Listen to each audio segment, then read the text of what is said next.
മനുഷ്യപക്ഷത്തു നിന്നുള്ള പോരാട്ടത്തിന്റെ അടങ്ങാത്ത വീര്യം ഉൾക്കൊണ്ട കവിയാണ് തിരുനെല്ലൂർ കരുണാകരൻ. തിരുനെല്ലൂർ കവിതകളിലൂടെ കയർ തൊഴിലാളിയായ റാണിയും വള്ളക്കാരനായ നാണുവുമൊക്കെ മലയാളികൾക്ക് പ്രിയപ്പെട്ടവരായി. എന്നും ഓർമ്മകളിൽ നിറയുന്ന ഒരുപിടി കവിതകൾ സമ്മാനിച്ച തിരുനെല്ലൂർ കരുണാകരന്റെ ജന്മശതാബ്ദിയാണ് ഇന്ന്. പൂന്തിരമാലമേൽ നീർക്കിളിച്ചാർത്തുപോൽ നീന്തുന്നൊരായിരം തോണിയിലൊന്നിൽ മദാലസയാം ജല ദേവത പോലെ പോം റാണി.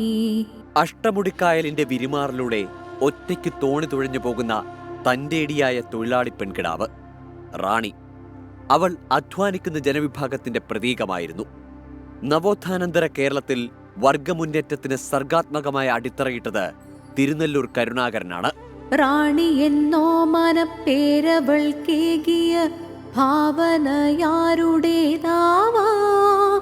നാടക കലകളി മണ്ണിലെഴുതിയ നാടൻ കലയുടേതാകാം. പ്രസന്നമധുരമായ ജനകീയ കാൽപ്പനികത തിരുനെല്ലൂർ തന്റെ കാവ്യശില്പത്തിന്റെ ശക്തിയും സൗന്ദര്യവുമാക്കി. സ്വാതന്ത്ര്യമായിരുന്നു എന്നും തിരുനെല്ലൂരിന്റെ കാവ്യപ്രമേയം. ജനപക്ഷത്തു നിൽക്കുന്ന ഹൃദയഭാഷയിലാണ് തിരുനെല്ലൂർ മനുഷ്യന്റെ സമരങ്ങളുടെയും സഹനങ്ങളുടെയും കവിത കുറിച്ചത്.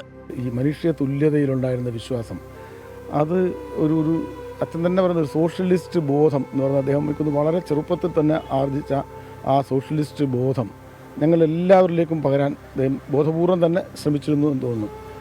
ഈ ഒരു തരത്തിലുള്ള വേർതിരിവും മനുഷ്യർ തമ്മിൽ ഏതെങ്കിലും രീതിയിലുള്ള അത്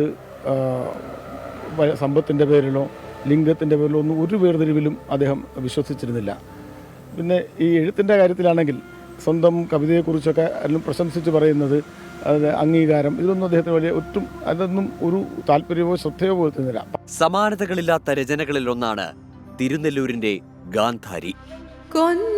കൊന്നവസാനം ദാഹത്താൽ സ്നേഹത്തിൻ്റെ മുന്നിൽ വന്നതോ, വീരൻ മുട്ടുകുത്തിയ നേരം തൻ കയ്യിൽ നിന്നും താനേ വീണതാം വളഞ്ഞ പൊന്നങ്കവാളുപോൽ മിന്നിത്തിങ്കളിൽ കലവിന്നിൽ.